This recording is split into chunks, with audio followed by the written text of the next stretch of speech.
A wealthy man thinks he can humiliate a quiet woman by making her perform for his guests, but what happens next will silence the whole room.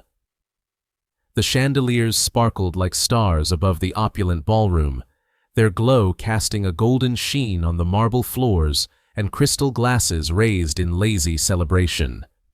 The air was thick with perfume, wealth, and whispered arrogance as the elite mingled, their laughter echoing off high ceilings and old money. At the heart of it all stood the host, a man dressed in tailored arrogance and designer cruelty, his eyes scanning the room not for connection, but for control.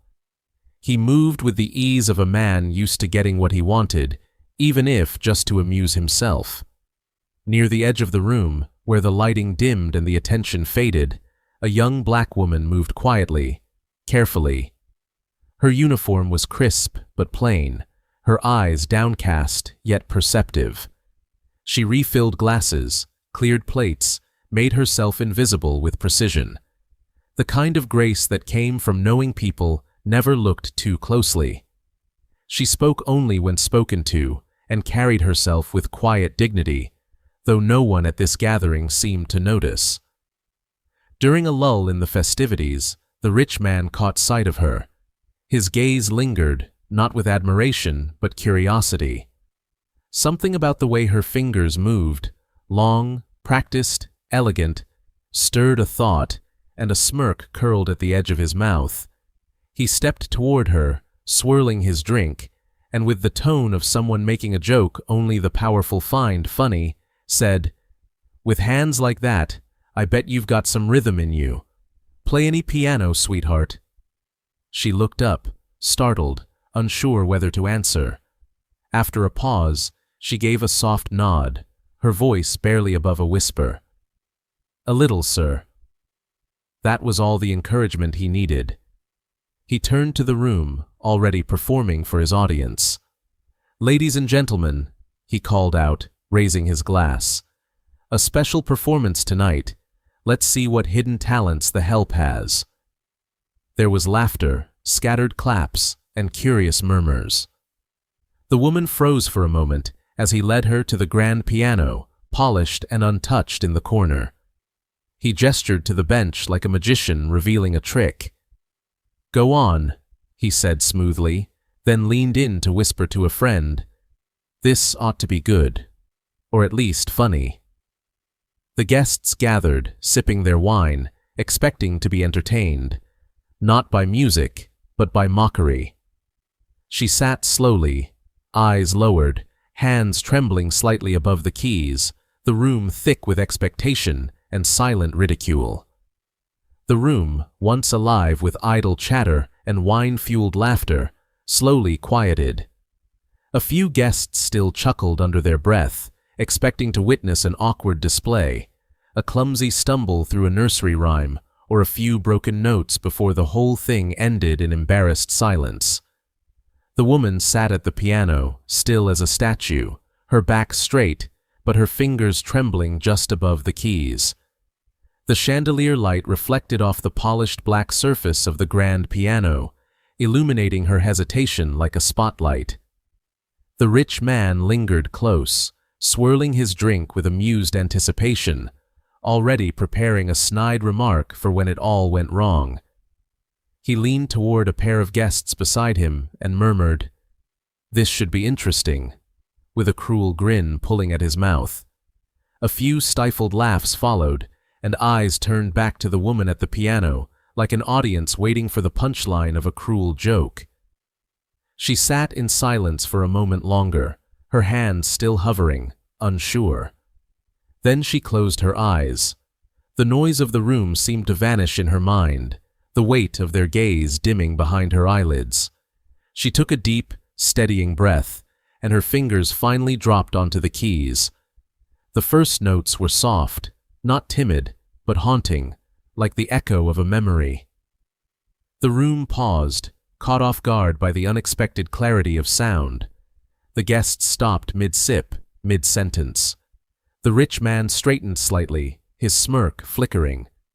She played on, her touch delicate but intentional, the melody weaving a story no one could place, but everyone could feel.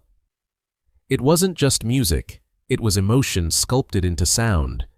She moved from gentle chords into subtle jazz runs, her fingers gliding with growing confidence. Classical structures melted into modern harmonies, as if she were breathing life into the piano itself. One guest leaned forward, eyebrows raised. Another quietly pulled out a phone, pressing record without a word. The woman's expression remained calm, focused, her eyes still closed, her body swaying gently with the rhythm. Every note seemed to rise from somewhere deep within her, shaped by years of unspoken struggle and silent strength. The tempo built, not into chaos, but into something soaring, a piece that demanded attention and respect. The rich man watched, confused at first, then uncertain. His drink lowered slowly. The laughter he expected never came. His lips parted slightly, but no words followed. She wasn't fumbling, she wasn't failing, she was transcending. His smugness faltered, replaced with disbelief, as the crowd, now spellbound, leaned in closer, captivated by the raw, undeniable brilliance blooming before them. By the time she reached the final passage, the room was utterly still. The only sound was her music, rising, falling, whispering something sacred. Her hands moved like they were dancing with the instrument. When the last note lingered in the air and faded, the silence that followed was not empty, it was reverent. As her fingers moved across the keys, the room faded around her, and in its place flickered moments from another life, brief, silent flashbacks stitched between the notes. A dusty old church where sunlight spilled through stained glass windows as a much younger version of herself practiced on a creaky upright piano, the air warm with hope. A community center, worn but welcoming, where her hands danced across donated keys and kind strangers clapped with honest joy.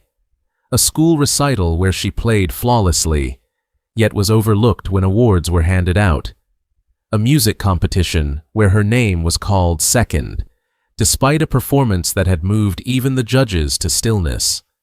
Faces blurred by time, whispers of doubt, dismissive smiles, the quiet sting of knowing her talent was real, but invisible to those who refused to see. Now, every note she played was infused with that journey. The triumphs that tasted like survival, the pain that had shaped her discipline, the long nights spent teaching herself what no one else bothered to. Her back remained straight, her expression composed, but her soul poured from her fingertips. The guests, once amused spectators, now leaned in like students before a master. The room, once filled with mockery, held only awe.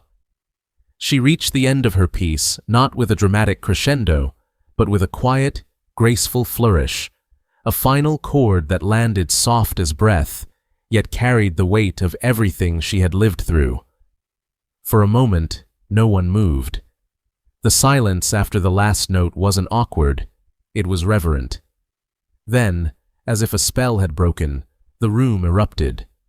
Applause burst out like thunder, startled and sincere. Some stood, others clapped with both hands and hearts, and several guests moved toward her, eager to speak. "Where did you study?" asked one, clearly moved.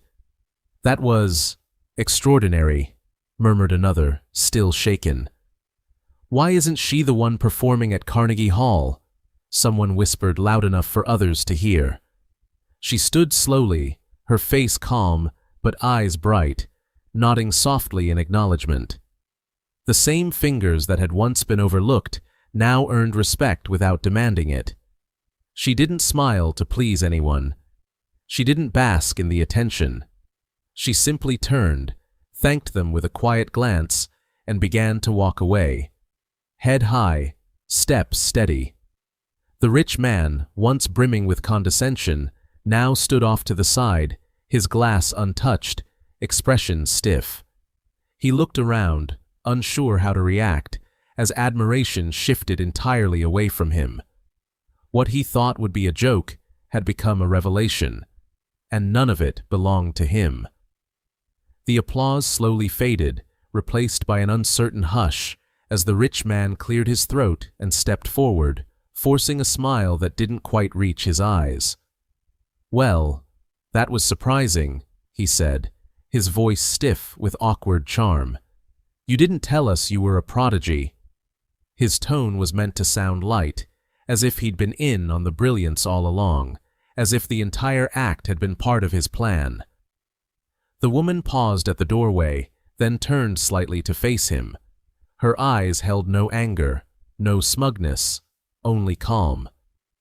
"You didn't ask," she replied softly.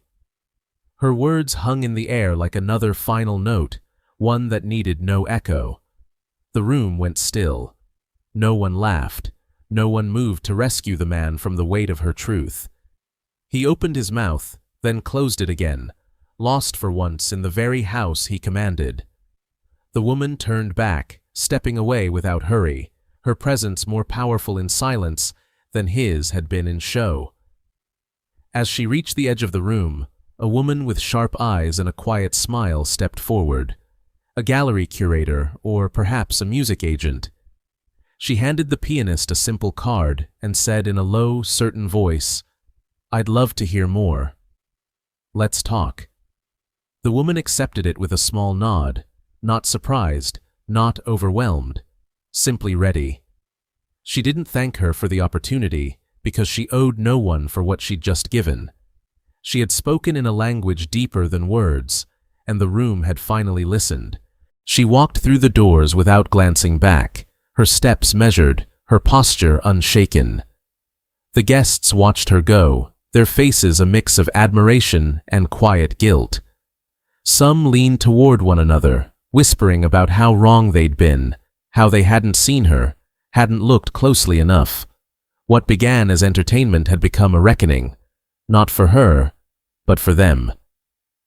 Left behind, the rich man drifted toward the piano. He touched the edge of the keys with a finger, then pulled his hand back as if the instrument might still burn with the heat she'd left behind. He stood there, alone in a room that no longer revolved around him, staring at the place where she had sat. The last note echoed not in the room, but in his mind, clear, final, undeniable. Not just music, a message, a lesson. Never underestimate quiet brilliance.